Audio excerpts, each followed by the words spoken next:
এ বাংলাদেশকে স্বাধীন মুক্তভাবে আমাদের সামনে যারা রেখে গেলেন বৈষম্য বিরোধী ছাত্র আন্দোলনের ভাই এবং বোনেরা, বিশেষ করে রংপুরের বীর সন্তান শহীদ আবু সাঈদ,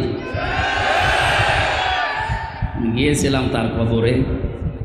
আল্লাহ রাব্বুল আলামিন জান্নাতের সুউচ্চ মাকাম যেন তাকে দান করে, বিশাল একটা কাজ করে দিয়ে যান। এরকম একজন মানুষ জীবন দিয়ে যদি রংপুরের এরকম নাম হয়ে যায়, আমার মনে হয় আরও কিছু মানুষ যাওয়া দরকার। আপনাদের এখন যাওয়া লাগবে না, যার জন্য যাবেন সে তো আপনাদের পুত্রবধূ পালিয়েছে। 850 বছর আগে পালিয়েছিল লক্ষণ সেন, আর রংপুরের মুখে কালি লেপন করে পালিয়ে গেল আপনাদের এই বৌমা। ইতিহাস হয়ে থাকবে। কোরআনের পাখির কয়েকটা কথা আমার মনে পড়ে। উনি বলেছিলেন, জালেমরা এদেশে ইঁদুরের গর্ত পাবে না, একটাও পাচ্ছে না। ইঁদুরের গর্ত যে পাচ্ছে না তার প্রমাণ হচ্ছে এই যে হাউং আঙ্কেল, কি নাম যেন, আমি কালকে গোয়েন্দা বিভাগের প্রধান যিনি তার সাথে কথা বলেছি, বলছে হুজুর ও আছে, আমাদের কাছে আছে, 2-1 দিন পরে ওরে আমরা ছাড়ব। গর্তে লুকিয়ে আছে, ওরেও ছাড়া হবে। গতকালকে এক শয়তান ধরা পড়েছে, ডিবির মশিউর। একেবারে টাটকা নির্ভেজাল একটা শয়তান। আমি দেখিনি, পরবর্তীতে রিমান্ডে দেখেছি একবার। আমার মনে হয় শয়তান তো আমি জীবনে দেখিনি, যদি দেখতাম তো এরকম একেবারে নির্ভেজাল টাটকা একটা শয়তান আসে মাঝে মাঝে, এমন এমন গালি দেয় আলেমদের। জেলখানার ভেতরে সবচেয়ে এই লোকটার নাম বেশি পাওয়া গেছে 3 বছর। আমার মনে হয় জামাত আর বিএনপির লোক যদি ওরে পায়, ওরে ছিঁড়ে খেয়ে ফেলে, কারণ ও যা করিস। এই জন্য গর্থে লুকানোর জায়গা এদেশে আর নেই, কোনো গর্থ বাকি নেই। যেখানে যা লুকিয়ে আছে সব বের করে নিয়ে আসা হচ্ছে, কারণ কোনো জায়গা নেই আপনার জন্য। জালেমের জন্য পুরা জমিন আল্লাহ সংকীর্ণ করে দিয়েছে। যারা অনেকেই পাগলামি করছেন যে আমি পাশে আছি, চট করে ঢুকে পড়বো, আপনি আসেন, আপনাকে আমরা ঢোকাচ্ছি। ঢোকাবো ঠিকই, জায়গা বানিয়েছিলেন আয়না ঘর, ওখানে ঢোকাবো। সুতরাং সবাইকে নিয়ে আমরা আল্লাহর দরবারে শুকরিয়া জানাচ্ছি যে স্বাধীন একটা মুক্ত জায়গায় আমরা এখন কোরআনের অনুষ্ঠান কোনো বাধা বিপত্তি ছাড়াই, অনুমতি ছাড়াই করতে পারছি। অথচ এই অনুষ্ঠানটা আগস্ট মাসের 5 তারিখে করতে হলে কমপক্ষে 14 জায়গায় অনুমতি নেওয়া লাগতো। অনুমতি যাদের কাছে নেওয়া লাগতো, একে একটা মানুষ অন্য ধর্মের মানুষের কাছে হলেও আমরা মেনে নিতাম। মুসলমানের কোরআন মুসলমানের সামনে বলা হবে, আর ওর কাছে বলা লাগবে যে আপনি একটু লিখে দেন। কি হয়ে গেছে এখন, হাড়ে হাড়ে টের পাচ্ছে না। কোরআনের পাখি 2 নম্বরে জানিয়েছিল শুধু নাড়া দেওয়া হবে, দিল্লি গিয়ে পড়বেন। একেবারে তাই পড়ছে। পৃথিবীতে এখন প্রায় 228টা রাষ্ট্র, স্বাধীন পরাধীন মিলে। আমার যা লেখাপড়া আমার এই আয়ত্তে বলছি, এখনও 7টা দেশ বাড়তেছে, 235টা দেশ হবে কয়েকদিন ইনশাআল্লাহ। 7 সিস্টার ভেঙে যাচ্ছে না। ওরা পাকিস্তান থেকে আমাদেরকে আলাদা করেছে, এই জন্যে নাকি ওরা আমাদের পরম বন্ধু। তা আমরা আপনাদেরকে আরও 7টা দেশ বের করে দিচ্ছি, আমরা আপনাদের বড় বন্ধু। আপনারা 1 ভাগ করে যদি বন্ধু হন, আমরা কয় ভাগ করছি? আরও বেশি হবে। কারণ উনি বলেছিলেন যে বাবরি মসজিদ যেভাবে টুকরা টুকরা করেছেন, আল্লাহর এই ঘরকে ভারত এত টুকরা করবে আল্লাহ ইনশাআল্লাহ। অত টুকরা হলেও অসুবিধা নেই। অনেকে মনে করে তাহলে রাষ্ট্র হয়ে যাবে এক জেলার মতো। সিঙ্গাপুরে গেলাম, এই মাথা থেকে ওই মাথা মাত্র 43 কিলোমিটার। মাত্র 43 কিলোমিটার যদি একটা দেশ হয়, ভারতের তো 100টা দেশ হওয়া দরকার। হবে ইনশাআল্লাহ। তাহলে ভারতে আমার মনে হয় যেভাবে বাড়তেছে দেশ, 235টাও থাকবে না, 335টা হয়ে যাবে।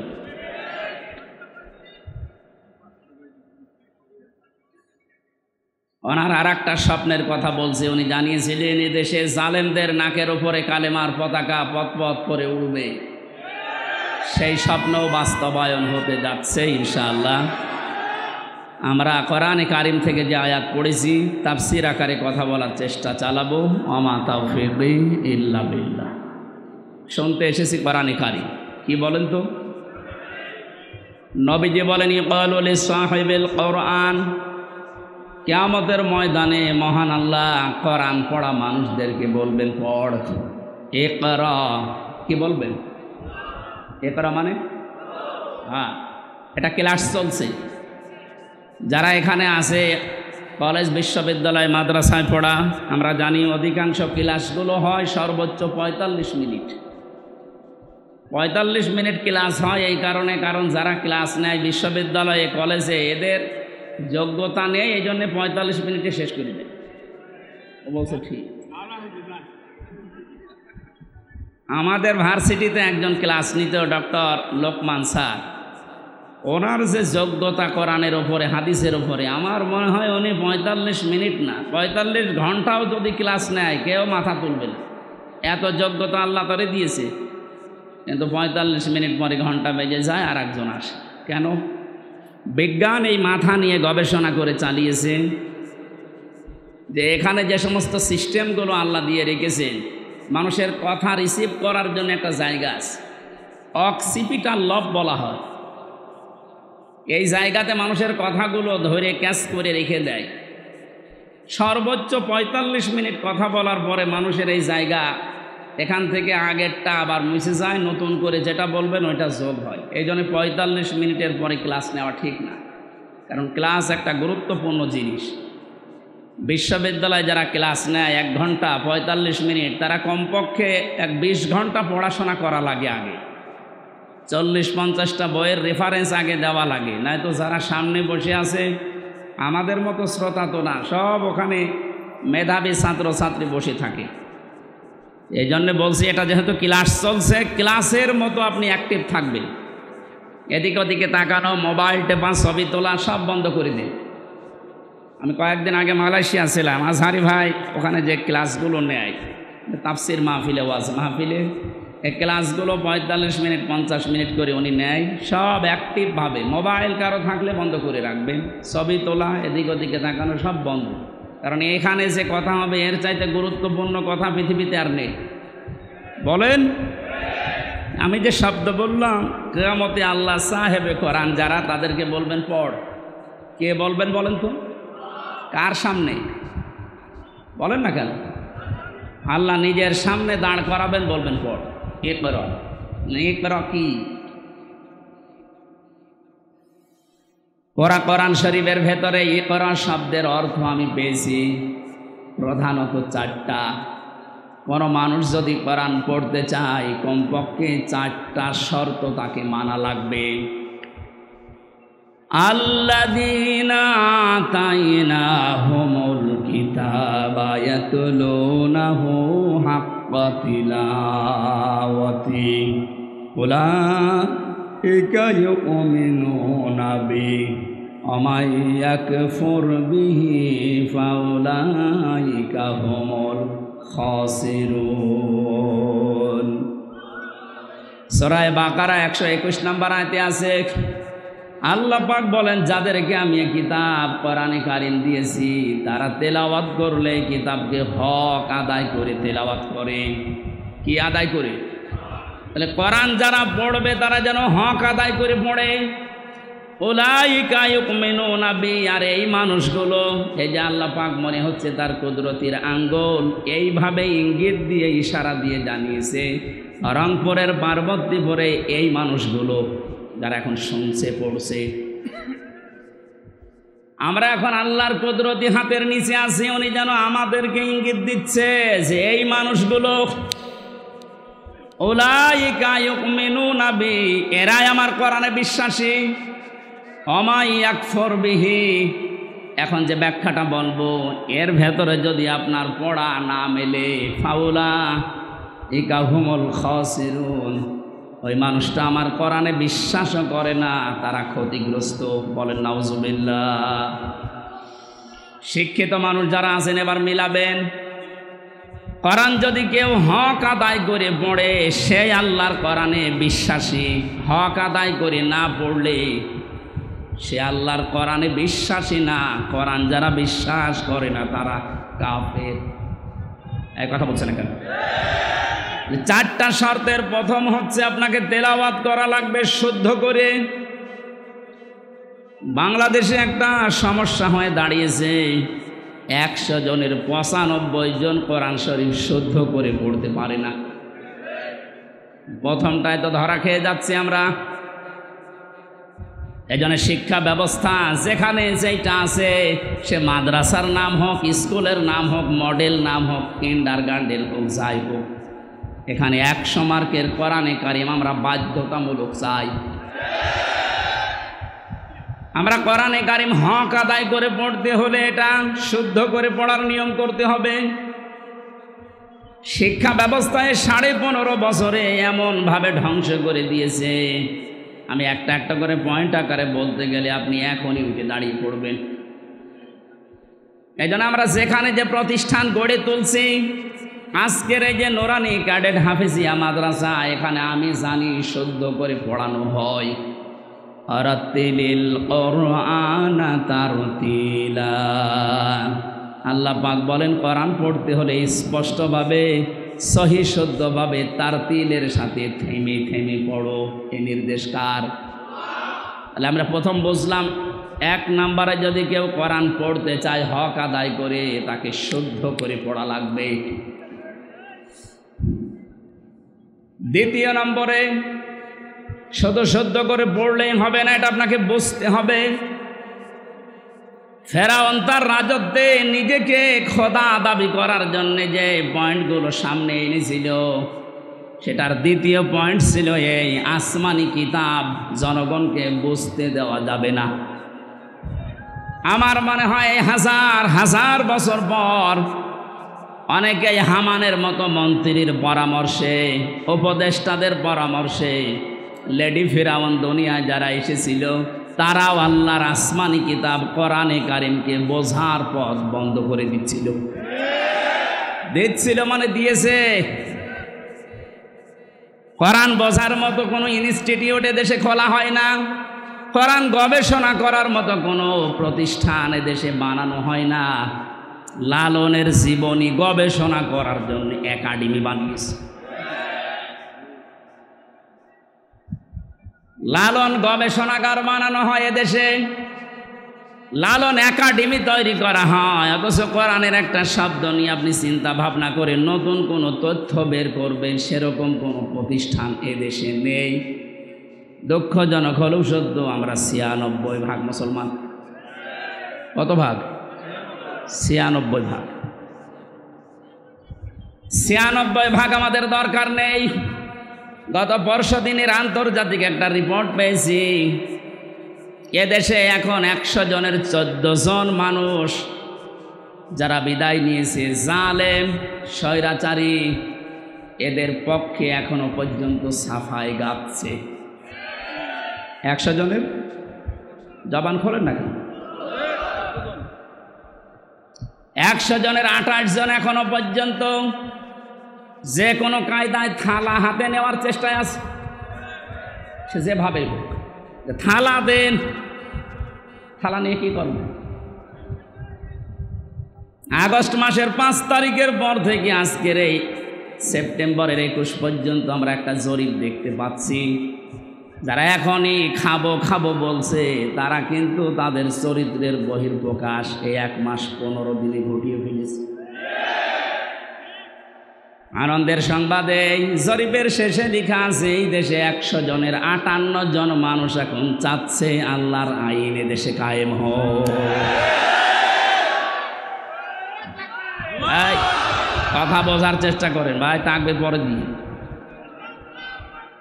যে মানুষগুলো চাচ্ছে দেশে 100 ভাগের 58 জন মানুষ আল্লাহর জমিনে আল্লাহর দিন কায়েম হয়ে যাক, তাহলে যে যার অধিকার ফিরে পাবে। তাদের মুখ দিয়েই শোনেন, তারা বলছে ভাই ওনাদেরকে একটু সময় দেন না কেন?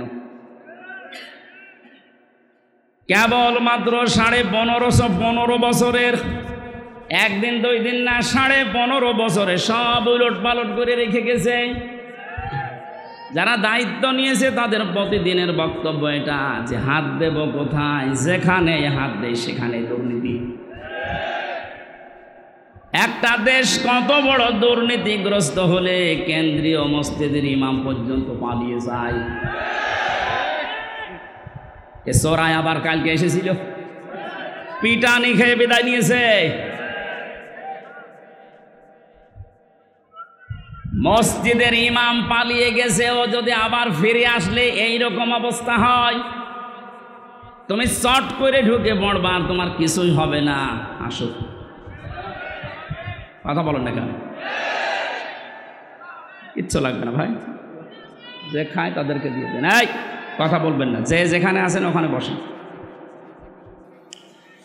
এক লোক বিবাহ করার পরে বাসর রাতে স্ত্রী রেখে একটু বাইরে গেছে। দাদি শাশুড়ি এসে বলছে, কি গো, আমার পুতি চাই। বউ বলছে, দাদি শাশুড়ি আপনি দোয়া করেন, আপনাকে সংবাদ আমি দেব। কিছুক্ষণ পরে শাশুড়ি এসে বলছে, কি গো বৌমা, আমার নাতি চাই। বলছে, মা আপনি দোয়া করেন। কিছুক্ষণ পরে ননদ আর দেবর এসে বলছে, ভাবি তুমি যাই করো আমাদের কিন্তু ভাতিজা চাই। ভাবি বলছে, তোমরা দোয়া করো, আমার সময় দাও। স্বামী এবার এসে বলছে, বউ তুমি কি করবা আমি জানি না, আমার বেবি চাই। বউ এবার মুখ তুলে বলছে, তোমরা কি সব পাগলের বংশ? বিয়ে করে এখন কেবল বাসর ঘরে, কিছুই হয়নি। এরপরে 10 মাস 10 দিন তো সময় দেবেন। আপনি আগেই বেবি চান, আগেই কেউ নাতি চাই, কেউ পতি চাই, কেউ ভাতিজা চাই। আমি কি ডাউনলোড করে নিয়ে আসবো? আমার সময় দেবেন না। 15.5 বছর কি করেছে আপনি জানেন? একটা চেয়ারও দুর্নীতির বাইরে নেই। যেইটারে মনে করতাম না এটা আল্লাহওয়ালা মানুষ দরবেশ, ওইটা আরো বড় খারাপ। দাড়ি কেটে নম হয়ে গেছে। সর্বোচ্চ দুর্নীতি এই লোকটার 36,000 কোটি টাকা। আপনি কল্পনায় আনতে পারবেন না। রংপুর বিভাগের মানুষ তো এমনি গরিব, এদেরকে একটা নাম মানুষ দিয়েছে কেন জানি না, সে যে নামই হোক, কিন্তু আপনারা সহজ সরল, মানে সহজ সরল এত। আজকে গাড়ি নিয়ে আসার সময় হরেন দিচ্ছি, ও তাকিয়ে দেখ একটু সরে যাবে তো, মানে এত সহজ সরল হলে পারা যায়। গার উপরে যে গাড়ি উঠে পড়বে না, আগে দেখে নিচ্ছে হুজুরের গাড়ি বলে একটু সাইড দিই। আমার মনে হয় অন্যের গাড়ি হলে আগে দেখে দাঁড়িয়ে থাকতো যে নেন আমার গায়ে ধাক্কা মারে। একদিকে আপনারা গরিব আর একদিকে সহজ সরল। নবীজি জানিয়েছেন ধনীদের চাইতে গরিব মানুষ 500 বছর আগে জান্নাতে যাবে। এই হিসাবে বলা যায় যে চাচা জান্নাতেই আছে নাকি?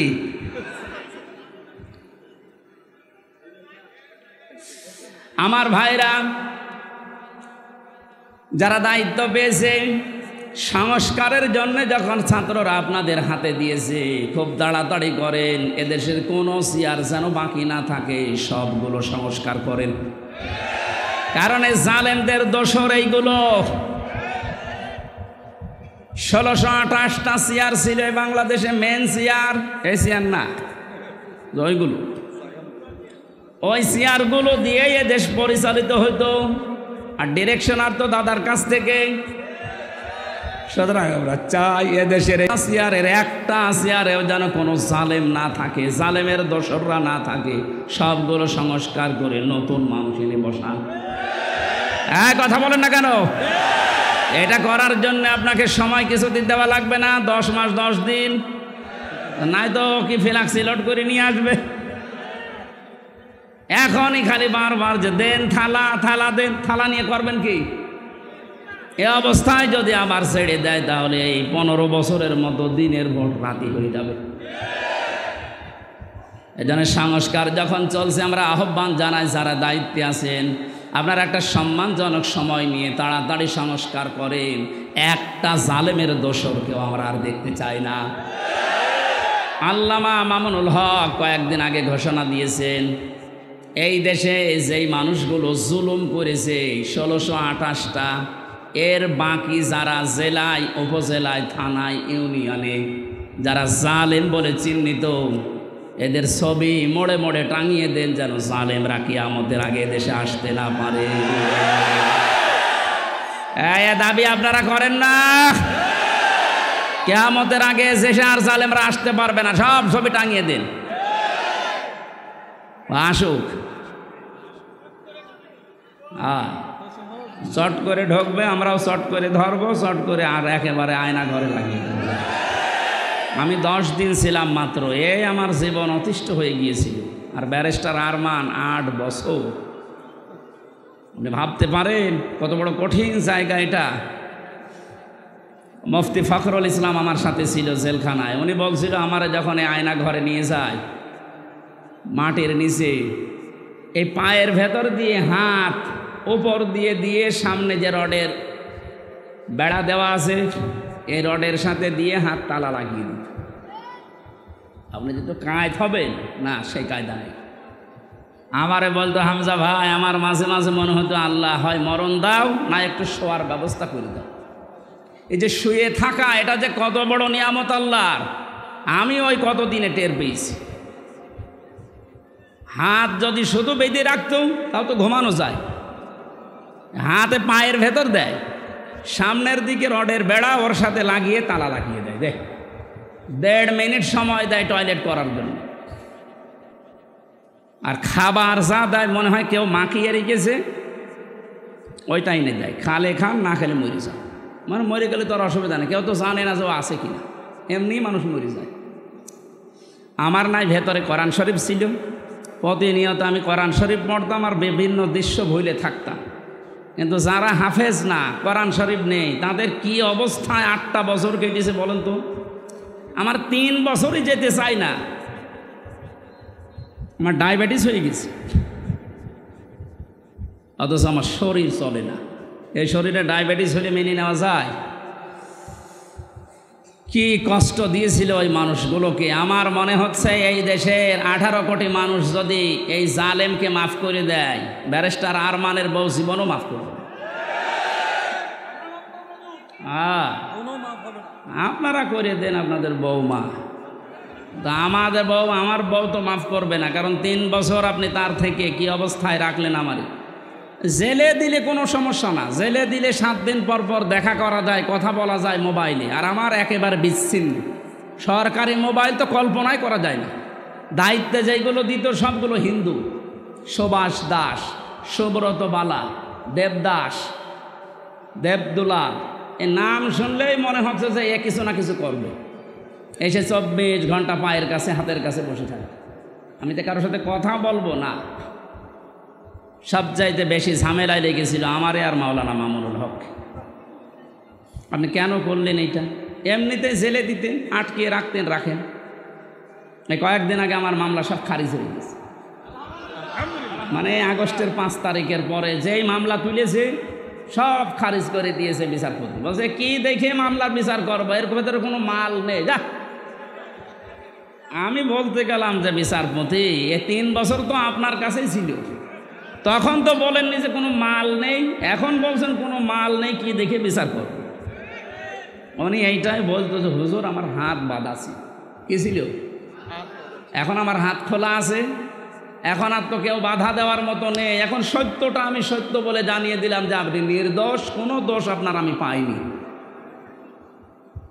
আমার মনে হয় এদেশে 1628টা চেয়ার যে আছে, শুধু একটা চেয়ারের হাত খোলা ছিল, আর বাকি 1627টা চেয়ারের হাত বাঁধা ছিল। যারা লাফাতো এই কাকু থেকে শুরু করে হাসাও মাহমুদ থেকে, প্রত্যেকটা খালি আন্দাজে চাপা পিটা, ওদের কথায় বার্তারায় কোনো মিল নেই। ওই একজনের শুধু হাত খোলা, উনি যা বলবে ওদের বলে আজকে এখন দিনে রাত 11টা 10 বাজে, ও যদি বলতো দিনের 11টা 10, এ জালেমের দোসরগুলো বলতো ঠিক আছে। এইরকম অবস্থায় পৌঁছিয়েছিল দেশটা। সেখান থেকে অন্তত আস্তে আস্তে যখন হাত খোলা আরম্ভ হয়েছে, আমরা চাই এদেশে কিয়ামতের আগে যেন আর কারো হাত বাঁধা না হয়। যে যেখানে আছে সব হাত খোলা থাকবে, আবু সাইদের মতো। কথা বলেন ঠিক কিনা?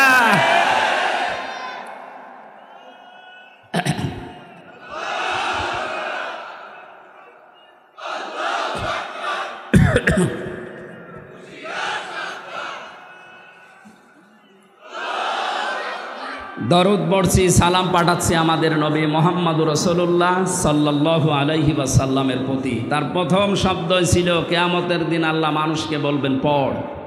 পড়ার শর্ত বলছিলাম কয়টা? 1 নম্বরে পড়তে হবে শুদ্ধ করে, 2 নম্বরে বুঝতে হবে এই পড়া বিষয়টা। আমি ছোটোবেলায় যখন 9-10 পড়তাম, ওই সময় একটা ছেলে পড়াতাম কুষ্টিয়াতে। একটা ছেলে আমার কাছে পড়ে, আমাদের ছোট নদী চলে বাঁকে বাঁকে। আমি বললাম এটা মুখস্থ করে আমার শোনা বাঁকাল। আমার বলছে হুজুর এই যে আমাদের ময়াকার দয়কার র একটা শব্দ লিখতে 4টা অক্ষর কেন লাগে এইটা আপনি বলেন, তারপরে আমি ছোট নদী পড়ব। আমি জানি না একটা শব্দ লিখতে, বাক্য লিখতে যে 4টা অক্ষর লাগে আমি তো জানি না। চিন্তা করলাম আল্লাহ এর বয়স কয় বছর, এখনো দুধ ছাড়েনি, আর একটা শব্দ পড়বে সামনের শব্দে যাবে না যতক্ষণ আগেরটা না বুঝবে। অথচ 96% মুসলমান এই দেশে আল্লাহর কালাম পড়ে যাচ্ছে আন্দাজে, কিচ্ছু জানে না। আহ্বান জানাচ্ছে এই ছেলেটার মতো মন তৈরি করেন, যেইটাই পড়বেন আগে বুঝবেন যে আল্লাহ এবং তার রাসূল কি জানাতে চায়, এরপরে শব্দে যাবে। কথা বুঝতেছেন? 3 নম্বরে শুধু পড়লে বুঝলেই হবে না, যতটুকু জ্ঞান আপনি পেয়েছেন এই জ্ঞানটা মানুষের কাছে নিজের জীবনের ভেতরে বাস্তবায়নের চেষ্টা চালাতে হবে। 4 নম্বর শর্ত হচ্ছে শুধু নিজে মানলে হবে না, এটা মানুষের কাছে পৌঁছিয়ে দেওয়ার নিয়ত করা লাগবে। এই হাদিসের ব্যাখ্যায় আর একটা হাদিস পেয়েছে, এদিকে তাকান। আন আবি হুরায়রা রাদিয়াল্লাহু তাআলা আনহু قال قال النبي সাল্লাল্লাহু আলাইহি ওয়াসাল্লাম, নবীজি বলেন বাল্লিগু আন্নি ওয়ালাউ আয়া। তোমরা যদি একটা বাক্য জেনে থাকো ওটা মানুষের কাছে পৌঁছিয়ে দাও। বাল্লিগ দেননি নবীজি, বাল্লিগু বহু বছর। আলেম যারা আছেন তাদেরকে বলছি, কোরআনে কারিমে আল্লাহ বাল্লিগু দেয়নি, দিয়েছেন বাল্লিগ। ইয়া আইয়ুহার রাসূল বাল্লিগ মা উনজিলা ইলাইকা মির রাব্বিক। হে রাসূল আপনি তাবলীগ করেন, প্রচার করেন, ছড়িয়ে দেন, ছিটিয়ে দেন, জানিয়ে দেন, মানুষের ভেতরে প্রচার করেন যেটা আপনার রব আপনাকে দিয়েছে, তার নাম কোরআন শরীফ। তার নাম কি? আরো জোরে বলেন। কিন্তু কোরআন প্রচার করতে গিয়ে আপনার মনের ভেতরে যেন 2টা জিনিস কখনো না আসে। কিতাবুন উনজিলা ইলাইকা ফালা ইয়াকুন ফি সাদরিকা হারাজুম মিনহু লিতুনদিরা বিহি ওয়া যিকরা লিল মুমিনিন। বলেন আল্লাহু আকবার। আল্লাহ পাক বলেন এই যে কিতাবে কোরআন আপনাকে দিলাম, এটা যখন মানুষের মাঝে প্রচার করবেন তখন আপনি যেন কোনো ভয় পাবেন না, কোনো দ্বিধা দ্বন্দ্ব সংশয় সন্দেহ এগুলো আপনার মনের ভেতরে কাজ না করে। হারাজনের ব্যাখ্যায় মুফাসসিরিন ইকরাম লিখেছেন 2টা বিষয়। 1 নম্বরে কোরআন প্রচার করতে গিয়ে কখনো এই ভয় পাবেন না যে মানুষ হয়তো না বুঝে অনেকেই মন খারাপ করতে পারে। এরকম মানুষ দেশে নেই? আছে। আল্লাহ যেটা জানাতে চাই আমিও ওইটা বলতে চাই। তো অনেক মানুষ আছে কোরআনের এই বক্তব্য না বোঝার কারণে আন্দাজে মন খারাপ করে থাকে, ও মনে করে আমারে বলতেছে। 2 নম্বরে কোরআনে কারিমে আল্লাহ যেগুলো দিয়েছেন ইবাদত হিসাবে, আবাহমান কাল থেকে অনেকে এমন এমন ইবাদত আবিষ্কার করে করে যাচ্ছে যেগুলো আসলে কোরআনে নেই, ইসলামে নেই। হে নবী আপনি যখন কোরআনের তাফসির করবেন তখন ওইগুলো তো টিকবে না, ওই মানুষগুলো তখন আপনার প্রতি মন খারাপ করবে, খারাপ ধারণা করবে। আজকে বাংলাদেশে যেমন মাজারওয়ালারা করছে, মাজারের কোনো অস্তিত্ব কোরআন হাদিসে আছে? হ্যাঁ আছে। আপনি মাজারকে সংরক্ষণ করে রাখেন, কোনো ইহানত যেন না হয়, অপমান না হয়, গরু ছাগল যেন নষ্ট না করে। তাই বলে সেখানে সেজদা দেওয়া লাগবে, গাঁজা খাওয়া লাগবে, নারী পুরুষ জেনা করা লাগবে। কোথায় পেয়েছেন? আমরা তো এই মাজারের বিরুদ্ধে, যেখানে গাঁজা খাওয়া হয়, যেখানে নারী পুরুষের অবাধ মেলামেশা হয়। কথা বলেন না কেন? এরকম মাজার দেশে নেই। আপনি আমার সাথে চলেন, আমি দেখাবো চট্টগ্রামে অধিকাংশগুলোতে গাঁজার ফ্যাক্টরি আর নারী পুরুষের অবাধ জেনা। যেগুলো আবাসিক হোস্টেলগুলোতে হয়ে থাকে ওইগুলো মাজারে হচ্ছে প্রকাশ্যে। তাও হক্কানি আলেমরা কোনোদিন এটা দেখার পরে, জানার পরে সহ্য করতে পারে? এতদিন পর্যন্ত জালেমরা ওদেরকে পাত্তা দিত, জালেমরা ব্যবসা করে খেত, এই কারণে কিছু বলতো না। জালেম যেহেতু নেই এখন, আলেমরা এই জন্যে এত বেশি সতর্ক করছে যে মাজারের অস্তিত্ব যেন না থাকে, গুড়িয়ে দেন। কারণ আলেমরা দেখিয়ে এসেছে যে হাজী সাহেব প্রধান অতিথি, সভাপতি, সভাসী হযরতে ওসমানের কবর আমি দেখেছি, খালি একটা পাথর দেওয়া আছে, বোঝা যাচ্ছে না। আর বাংলাদেশে গরু ছাগল মরে গেলেও কবর 3 তলা হয়। হযরত ওসমানের মতো দামি মানুষ আপনার বাবা, যার কবর পাকা করা লাগবে। ওসমান রাদিয়াল্লাহু তাআলা আনহুর কবর যদি মাত্র একটা পাথর দেওয়া থাকে, তাও বোঝা যাচ্ছে না আপনার বাবা কি হয়ে পড়েছে। না, এমন সময় কারেন্ট চলে গেল। সুবহানাল্লাহ, আলহামদুলিল্লাহ, লা ইলাহা ইল্লাল্লাহ, সুবহানাল্লাহ। এই লাগবে না। লা ইলাহা ইল্লাল্লাহ মুহাম্মাদুর রাসূলুল্লাহ। এই কথা বন্ধ করেন, এমনি এটা ক্লাস চলছে বললাম, কথা বন্ধ করেন। তাহলে বাল্যেগোর আমি ব্যাখ্যা করছিলাম যে বাল্যেগ না দিয়ে আল্লাহর নবী বাল্যেগও দিয়েছেন। এটা শুধু আমির হামজার কাজ না, যে যতটুকু জানবে ওইটাই তার প্রচার করা লাগবে, এটা ফরজ মনে করি। বাংলাদেশে দায়িত্ব যদি যিনি ছিলেন পালিয়েছে তিনি সহ যে যেখানে আমরা আছি মুসলমান যারা দাবি করি, প্রত্যেকে নবীর এই কথাকে যদি ফরজ মনে করে পালন করতে পারতাম, এই 15.5 বছরে কোনো কোরআনের মাহফিল বন্ধ হতো না। কারণ সবাই আমি প্রচার করি, যে যতটুকু জানি। বাধা দেবে কে? বাধা দেবে তারও তো প্রচার করা ফরজ। কথা বলে না কেন? আমরা এই হাদিস না বোঝার কারণে আজ বহু বাধার সম্মুখীন হয়েছিলাম। এখন এটা যেহেতু মানুষ জানছে যে আমি যদি জানি কুল হুয়াল্লাহু আহাদ, এইটাও প্রচার করা নামাজের মতো ফরজ। তাহলে কোরআন পড়তে হবে। এই করার ব্যাখ্যা বললাম 4টা: শুদ্ধ করে পড়া, নিজে বোঝা, নিজে ওর ওপরে কাজ করা, আর এটা মানুষের কাছে পৌঁছিয়ে দেওয়া। আল্লাহ এই 4টা শর্ত যারা মানে তাদেরকেই বলেন উলাইকা ইউমিনুনা বি, এরাই কোরআনে বিশ্বাসী। আর এই 4টা যারা মানে না, শুদ্ধ করে হয়তো পড়ায় কিন্তু বোঝে না, বুঝলেও হয়তো ওটা জীবনে মানে না, মানলেও এটা যে প্রচার করা লাগবে এই কাজে সে নেই, এটাকে সে ফিতনা মনে করে না। প্রচার করতে গেলে না জানি আবার কে কে মনে করে, মন খারাপ করে কিনা, না বুঝে আবার উল্টাপাল্টা ধারণা আসে কিনা, সমস্যা হয় কিনা, এই জন্যই তো অনেকে চুপ থাকে। কথা বলেন।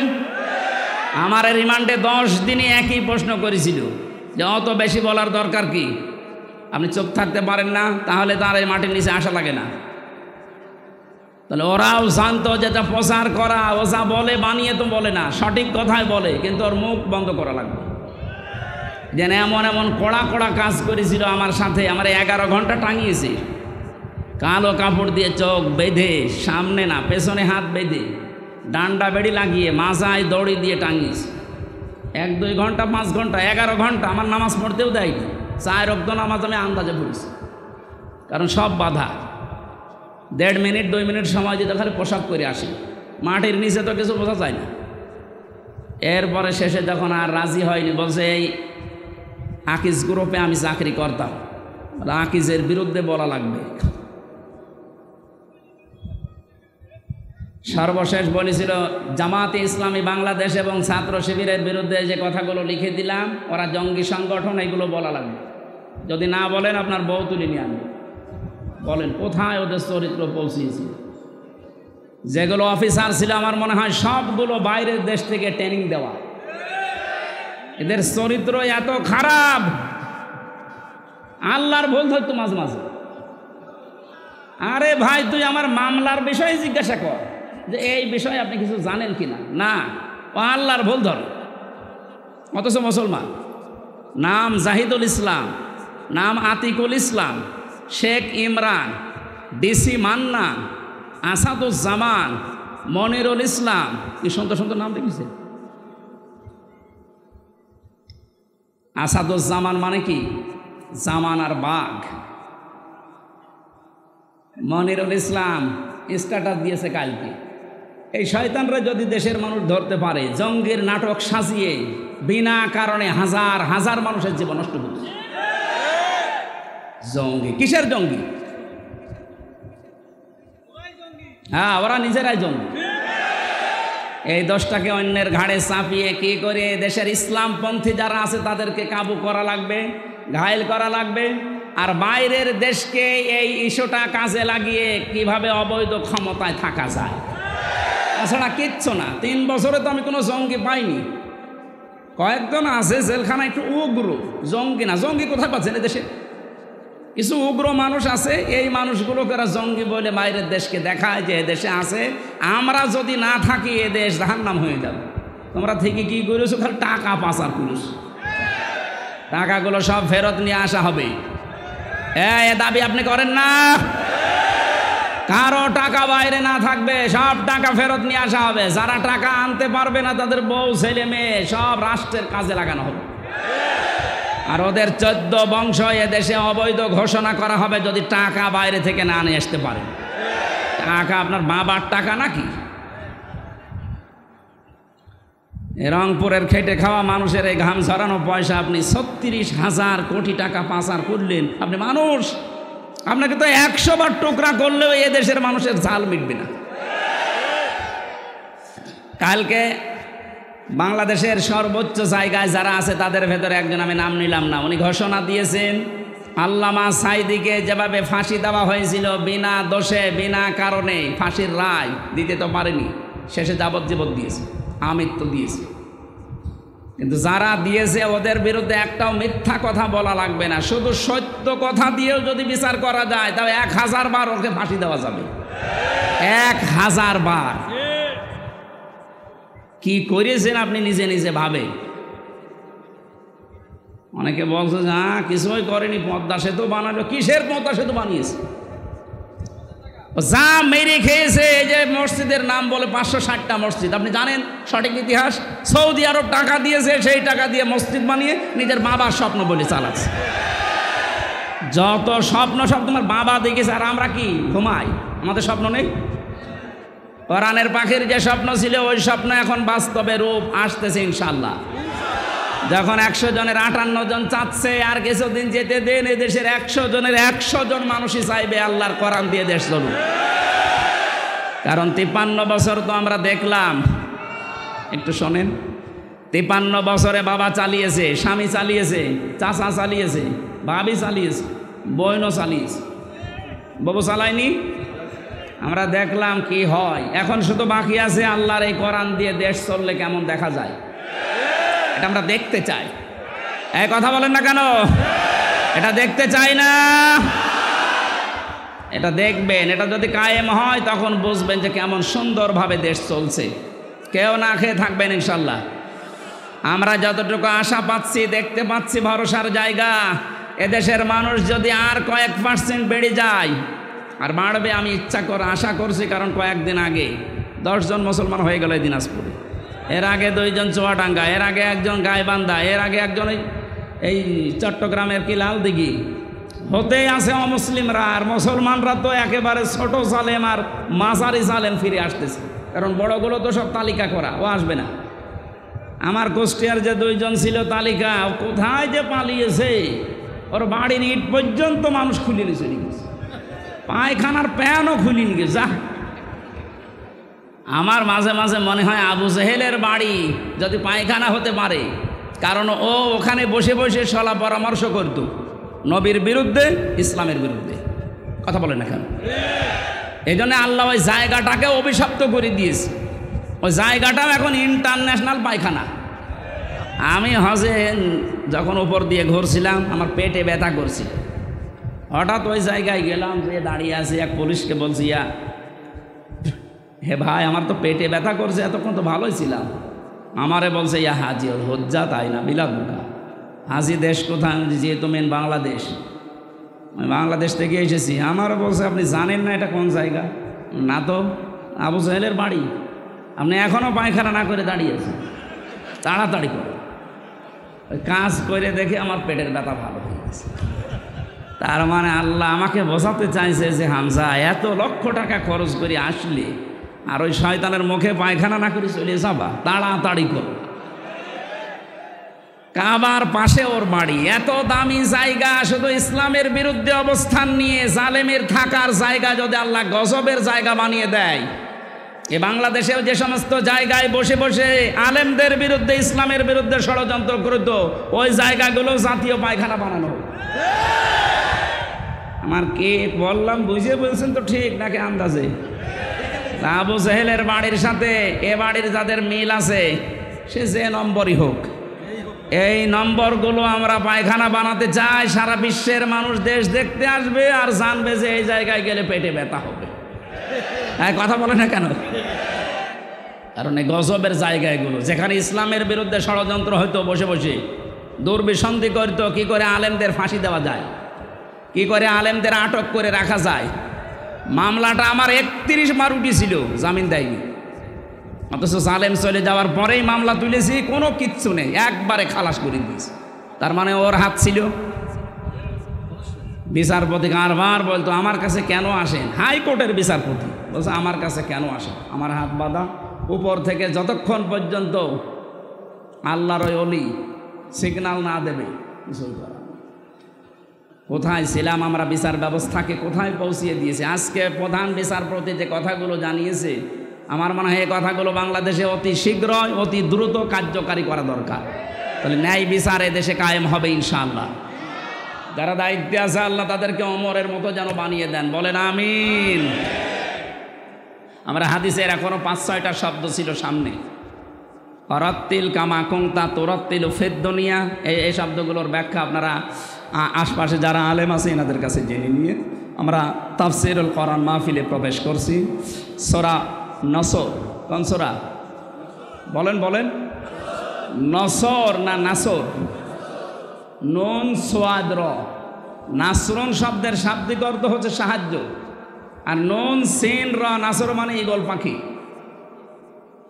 এই জন্য যারা এই সূরাটা পড়তে গিয়ে সোয়াদ না বলে সিন দিয়ে উচ্চারণ করেন, আপনার কিন্তু নামাজ হবে না।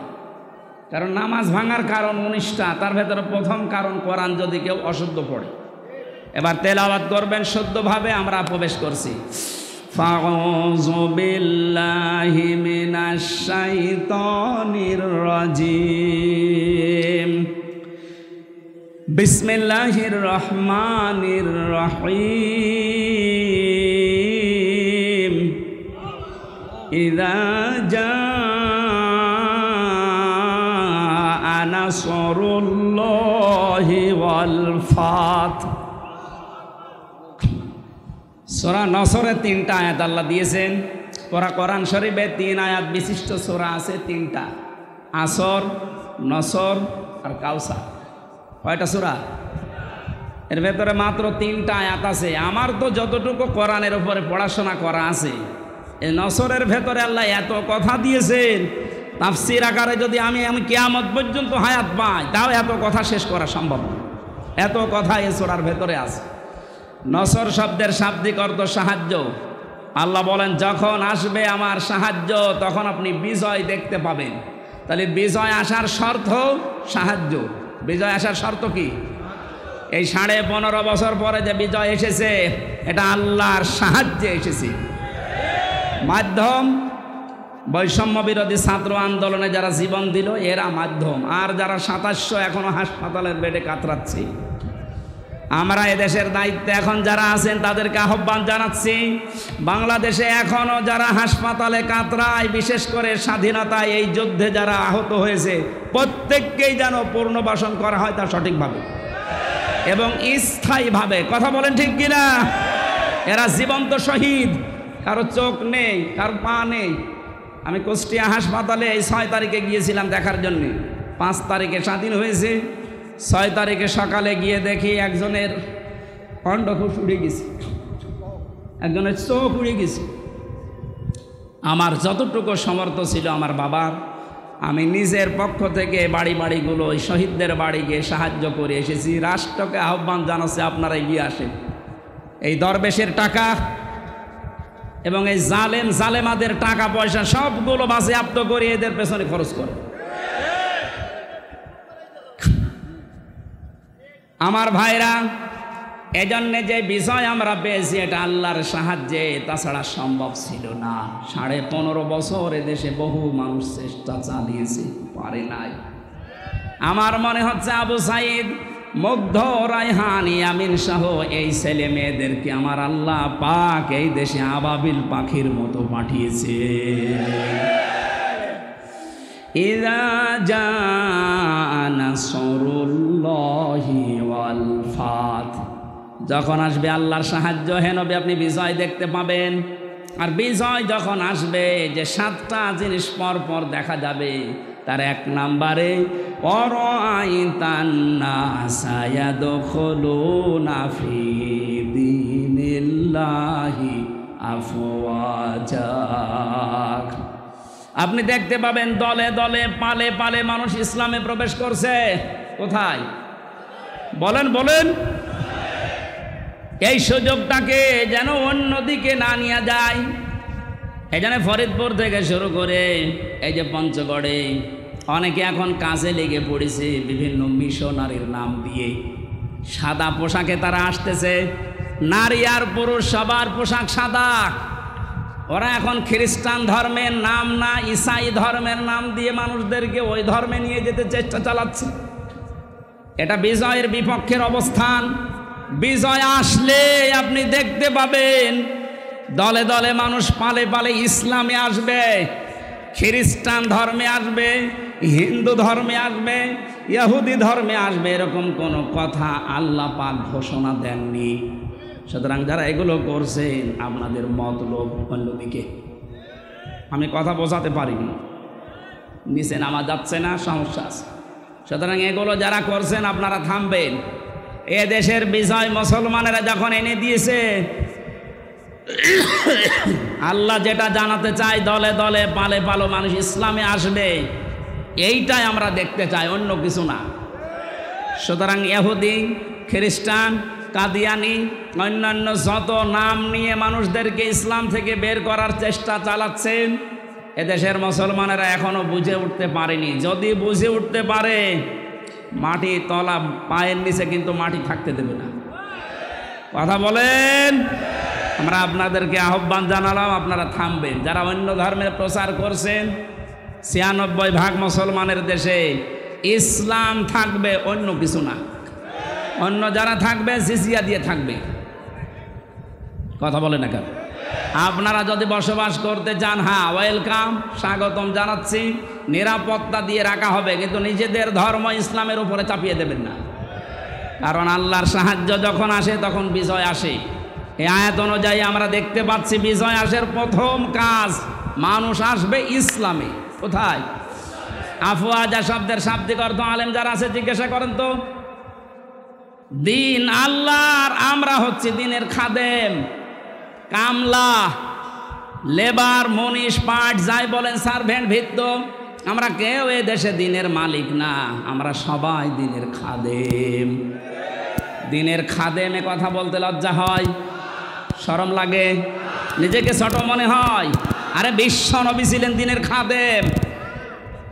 প্রচার করতে গিয়ে যখন কাফেরেরা পাথর দিয়ে আঘাত করত, ঢেকে ফেলতেন মারতে মারতে, হযরতে জিবরাইল এসে যখন পাথরগুলো সরিয়ে ফেলেন, নবীজি আহত অবস্থায়, ক্ষত বিক্ষত অবস্থায়, কথা বলতে পারেন না, এমন কঠিন অবস্থায় বলতেন, ইয়া আখি জিবরাইল, হে ভাই জিবরাইল, আমার কাজটা সকালবেলা থেকে কি? অন্য কোনো কাজ আছে আমার? ফেরেশতা জিবরাইল বলতেন, ইয়া রাসূলুল্লাহ, আল্লাহ পাক আমাকে জানাতে চেয়েছেন, বলতে বলেছেন এই কথা যে সকালবেলা থেকে আপনার কাজ এই দিনের খেদমত করা, কারণ দিন প্রচারের জন্য দিনের খাদেম হিসাবে আল্লাহ আপনাকে পাঠিয়েছেন। দিনের মালিক নবীজিও না, দিনের খাদেম ছিলেন তিনি। আমরাও দিনের খাদেম। বাস্তবতা এবার সামনে নিয়ে আসছি আমরা। আজ 53 বছরে দিনের খেদমত করছে এদেশের অনেক মুসলমানেরা, চেষ্টা চালাচ্ছে দিনের খেদমতের যে সমস্ত পর্যায়গুলো আছে মানুষকে দিনের দিকে নিয়ে আসা, ডাকা, দিনকে আল্লাহর জমিনে কায়েম করা, যে যেভাবে পারছি আমরা চেষ্টা করছি। কিন্তু দেখতে পাচ্ছি আমাদের এই বাধা দেওয়ার জন্য অনেকে উঠে পড়ে লেগেছে।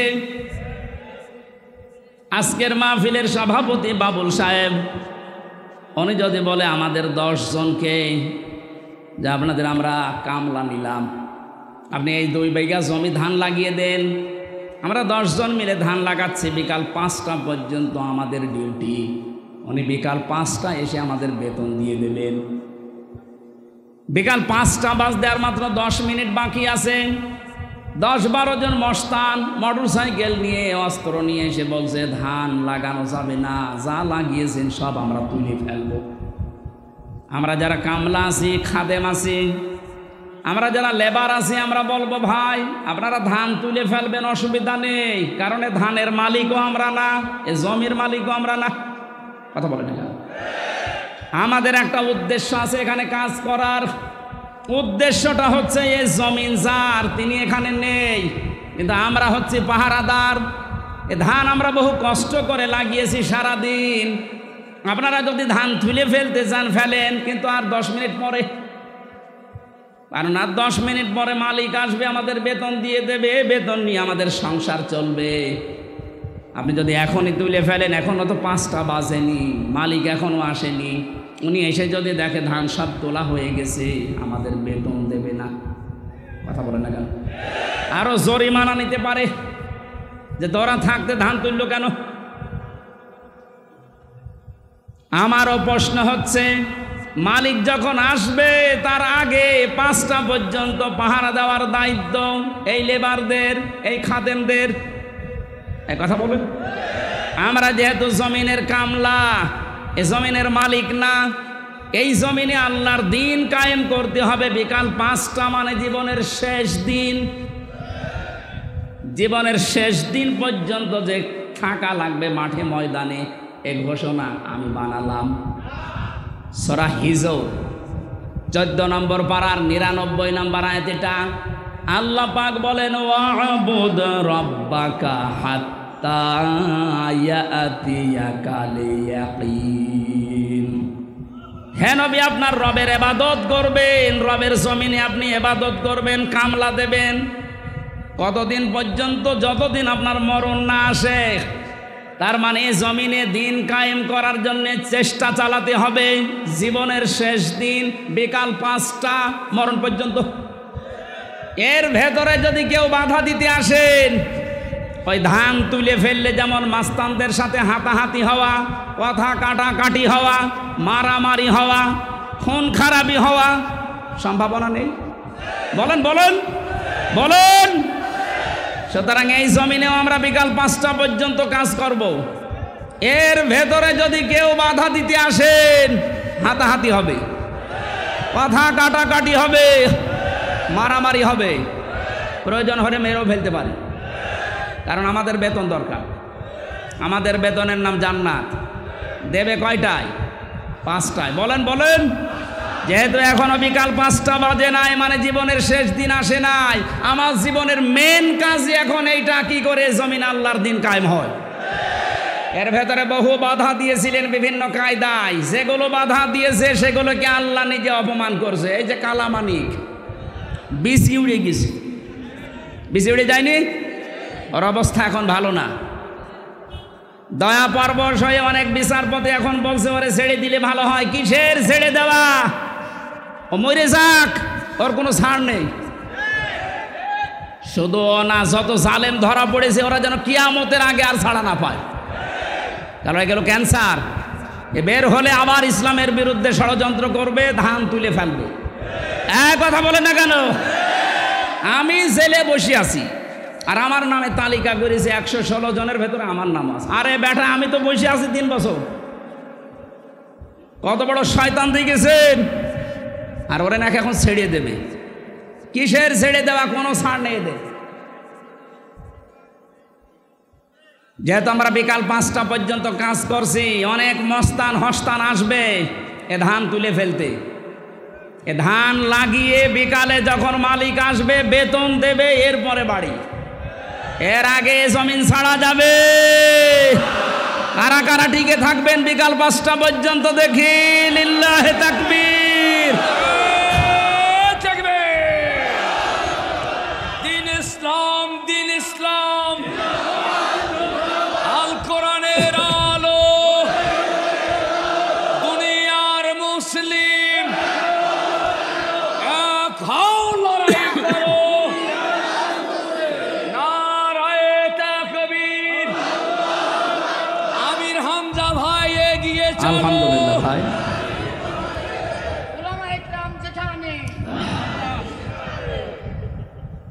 হ্যাঁ, আমাদের একজন উপদেষ্টা গতকালকে জানিয়েছেন এদেশকে সংস্কারের জন্য ওলামা একরামের ভূমিকা রাখতে হবে এবং রাখার সুযোগ দিতে হবে।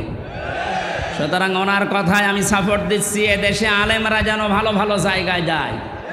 ধর্ম উপদেষ্টা উনি ঘোষণা দিয়েছে এদেশের আলেম এবং মাদ্রাসায় যারা পড়ে শুধুমাত্র মাদ্রাসা আর মসজিদ নিয়ে থাকলে হবে না, স্বপ্ন দেখতে হবে কিভাবে রাষ্ট্র চালানো যায়। কোনো মহিলার দরকার নেই। আমরা চাই এই সমস্ত জায়গাতে যেন পুরুষ মানুষের এবং যে পুরুষ আল্লাহ রসুলকে বিশ্বাস করে দুনিয়া চলে তাদেরকে এই জায়গায় আমরা চাই। কথা বলেন। তাই বলে ফরিদউদ্দিন মাসুদের মতো মানুষ না, রুহুল আমিনের মতো মানুষ না। এগুলো আলেম নামে ক্যান্সার। ইসলামের সবচাইতে বড় ক্ষতি করেছে 15.5 বছরে এই জালেমগুলো। বাতিলের 5 আটা গোলামি করে কওমি জননী নাম দিয়ে কওমি মাদ্রাসার ইজ্জত মেরিস। এই 3 বছরে যত কওমি আলেম আমার সাথে ছিল অধিকাংশগুলো ওর নাম ধরে বরদোয়া করতো জেলখানায়। যেই দিন কওমি জননী নাম দিয়েছে জালেমাকে, সেই দিনই বরদোয়া হয়েছে। মাওলানা মামুনুল হক, শাকাওয়াত হোসেন রাজি ভাই যারা ছিল বসে একটা কাজ করলো, আমাদের তো সব উল্টাপাল্টা করে ফেললো। কত বড় মানুষ জালেম হলে একজন আলেম নৌকা মার্কা নিয়ে দাঁড়ায় বলেন তো? হ্যাঁ, আর সে আবার জোর করে নামাজ পড়াতে আসে, ওর পেছনে নামাজ হয়? যে লোকটা নৌকা মার্কা নিয়ে ভোটে দাঁড়াতে পারে ওর পেছনে নামাজ হয় কি করে? আমার মনে হয় নৌকা মার্কা না নিয়েও যদি কুকুর মার্কা নিত তা অন্তত একটা পদে থাকতো। কি মার্কা নিয়েছে বলেন তো? একটা মার্কা হইল ইয়াজিদ। এই নামটা যেমন গালি হয়ে গেছে, আমার মনে হয় এদেশে অনেকের নাম এখন সামনে কালের আবর্তনে গালি হয়ে যাবে। আপনি যদি হিন্দুকেও বলেন ভাই 5,000 টাকা দেবো ছেলের নাম ইয়াজিদ রাখেন, বলো এই এটা নাম হইল, তো গালি। কাউকে যদি বলে ওই ইয়াজিদের বাচ্চা, ওই এমনি রেখে যাবে। দেখেন যে সময় আসতেছে কিছুদিন পরে যাই বলবেন আপনি অমকের বাচ্চা, ওই এমনি রেখে যাবে। বলবে না আপনি দরকারে আমার কুকুরের বাচ্চা বলেন, তারপরও আমি ওই নামের বাচ্চা হতে রাজি না। মানুষ হয়তো না বুঝেও বলতে পারে। কেউ কেউ যদি শোনে বলেন যে কুকুরের বাচ্চা, ওর মাথা গরম হয়ে যাবে। ওরে যদি বলেন বাঘের বাচ্চা, বাঘও তো জানোয়ার, কুকুরও জানোয়ার, ওকে টের পাচ্ছে। সুতরাং কালের আবর্তনে আমরা দেখতে পাচ্ছি আপনাদের নামও থাকবে না। 15.5 বছরে যেমন পরিচয় দিতে আমাদের ভয় পেতাম, এই যে অবস্থা 1 মাস 15 দিনে হয়েছে, এখন এদেশে আমার সারা দেশ ঘোরা শেষ, একটা জেলাও আমার বাকি নেই। যা দেখতেছি এদেশের 1 ইঞ্চি জায়গায় দাঁড়িয়ে কেউ কথা বলার সাহস এখন নেই যে আমি এই করি। বলতে পারবে? পিটিয়ে মেরে ফেলবে। আমার বংশের 100 জনের 98 জন ছিল ওই আগস্টের 5 তারিখের পরে বিকালবেলা আমারে বলছে বাবাজি আমরা সব জামাতে ইসলামী হয়ে গেছে। হ্যাঁ, জামাতে ইসলামী এতদিন কি করলেন? আমি 3টা বছর জেলে পড়ে আছি, কোনোদিন খোঁজও নেননি। আরও আমার বাবার কাছে যে টিটকারে দিত, তো ভালোই হয়েছে। এখন ঠেলা টের পান আপনি যে হঠাৎ করেই ঘুরে গেলেন। ছোটোখাটো এবং মাঝারি ধরনের জালেম যারা সব ফিরে আসতেছে।